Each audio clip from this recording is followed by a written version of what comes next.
Is Rollins losing control of the Vision? While the women's WWE title match definitely lost all control, so let's try to stop the 10 count next. So let's get right to it and start the 10 count with topic number 1. What were you botching?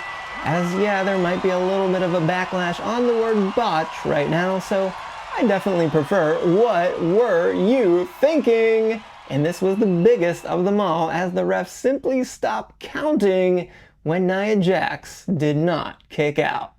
So yes, plenty of mistakes were made here, starting with Jade hitting the Eye of the Storm that Nia somehow was able to kick out of, but Tiffy, I think, was just late on a drop kick to knock Jade off of that pin. So then Tiffy decided for that cover up, and yeah, that's when things went really wrong. So I think you have to blame the ref here first, as you're supposed to count until you see that kick out. But I think we also have to blame Nia here as well, as she had already kicked out on Jade's attempt and then suffered no additional damage, but then wasn't able to kick out when Tiffany pinned her.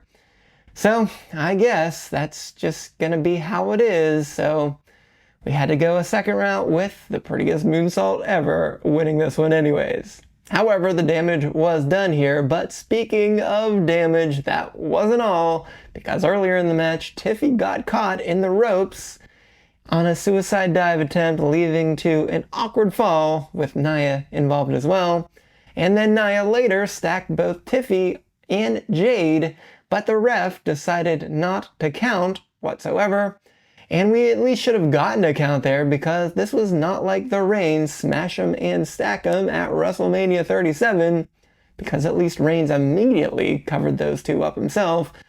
But no, that just wasn't all either, because then Nia threw Jade into the steps with some extra oomph to it, and since they were too close to the steps, Jade took a terrible shot, getting a huge gash above the eye.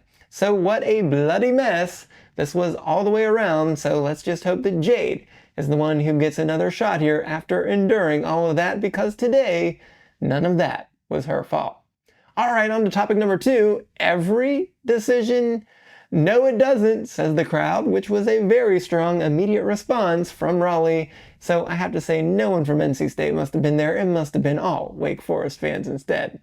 However, Rhodes asked the most interesting question when he talked about Heyman and Lesnar. So keeping Lesnar in this story means we might be seeing him sooner than later, and I'd say sooner being at Crown Jewel. So if Rollins is actually telling the truth, then he sent the bronze over to SmackDown, and I guess that didn't work out too well for him there on that night, but maybe he's at least in Rhodes' head.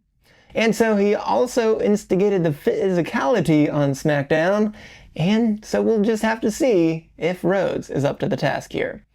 However, all goes in line here with Rollins seeming as desperate as ever as he keeps staring intently at the watch that Rhodes gave him at WrestleMania 40 over and over. So it seems like Rollins is the one who's taking this match so far, saying that this could be the one match that shapes the entire industry for the next 10 to 20 years. And so I think that ended right there with the main event tornado tag, when he said twice that he has to beat him. So this leads us all the way back around to doing whatever it takes to win a crown jewel, which probably means he's going to be making a deal with the devil, if the devil's name is Brock Lesnar. So Lesnar will probably help him win there, and then also at Survivor Series, so that Lesnar can get a shot at Rollins at, say, the Royal Rumble. Nonetheless, this could just be getting pretty interesting going forward. Alright, topic number 3, the real tribal thief, as Jay is saved by our returning Roman Reigns, then gets another in-ring pep talk to take what is his. Very, very interesting. So Jay's honestly awkward morphing into the fake OTC takes a big step forward here, and it has the makings of being compelling TV.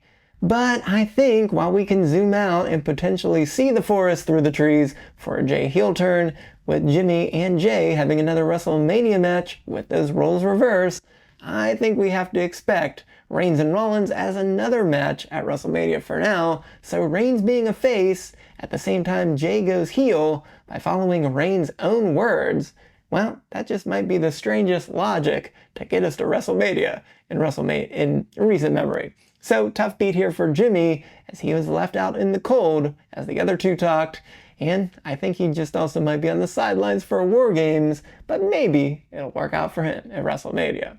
On to topic number 4, and Ready or Not, as Io and Asuka's feud continues to get the most time of the women's feuds, and so the ongoing internal conflicts for both Io and Kairi really is some masterful work by both of them, and also props to Asuka as well for her role.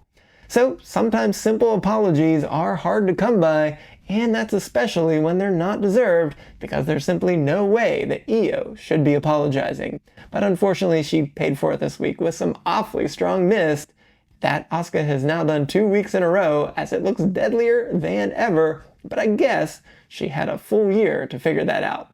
Sadly, this amazing storyline is just leading to the worst result possible of a tag match at Crown Jewel, when Rhea should really be getting a championship match at Crown Jewel in her homeland instead. Alright, topic number 5, all breaks as what should be a good feud between McIntyre and Fatu instead leaves us wanting, because that terrible Crown Jewel championship is simply getting in the way again. So instead of a deserved rematch due to some terrible booking where the ref was the one that cost McIntyre the match, instead McIntyre just gets a stern lecturing to by Aldis and basically saying, too bad, so sad. So then Fatu decided to make his presence felt by saying he's simply tired of McIntyre complaining every week. Yeah, this feud should have been a US title feud, and now it is just empty calories as filler, while Rhodes gets to go onto that Crown Jewel Championship and then probably to War Games before the title finally comes back around to SmackDown. Alright, let's go to the winner of the week, and that is Sami Zayn.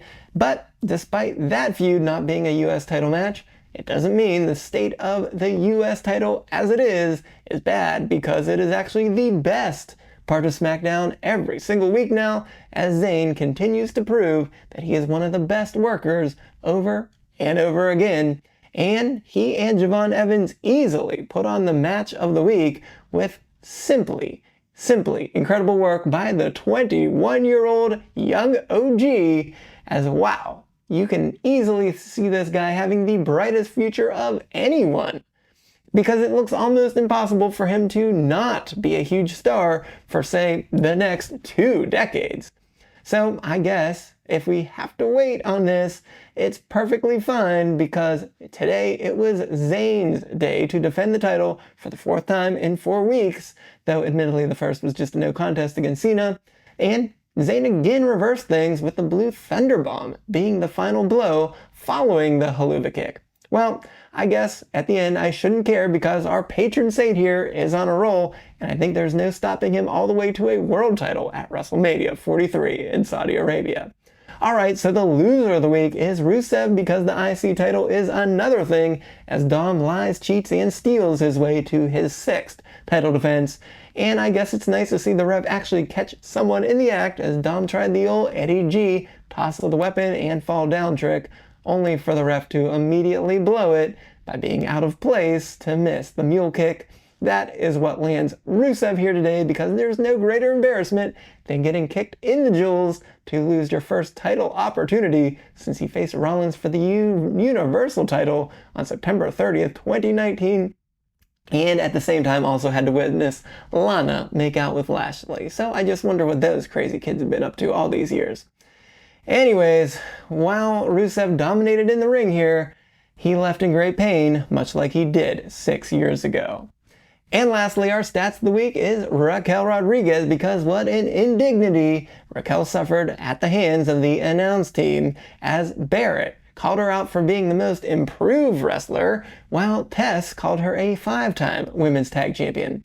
And how dare they, because Raquel is a 6-time tag champion, which is 2 more reigns than Asuka, Alexa, and Liv, who all have 4. And on top of that, she's also a 2-time NXT women's champion. So those 2 reigns were admittedly only 3 days total, but how can you say anything other than her being the most decorated women's tag champion of all time.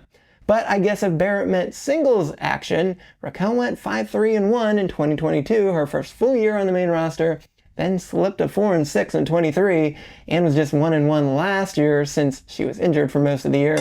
And this year, she's currently only 3-6 in one-on-one action, even after these 2 wins in September that have actually stopped a 5-match losing streak that had started back in March. But come on, 3-6 is still the worst year of her career, so that doesn't make any sense, Wade Barrett. Well, it looks like I did not beat the 10 count yet again, so I did not avoid a botch this week, and hopefully I at least avoided some physical gashes to go along with that. But if you missed my attitude adjustment revival, where I talked about Asuka and whether it was a good idea for her to turn on Io, you need to go right on over here and check that out. So until next time, I am the SportsZu, and this has been Stop the 10 Count.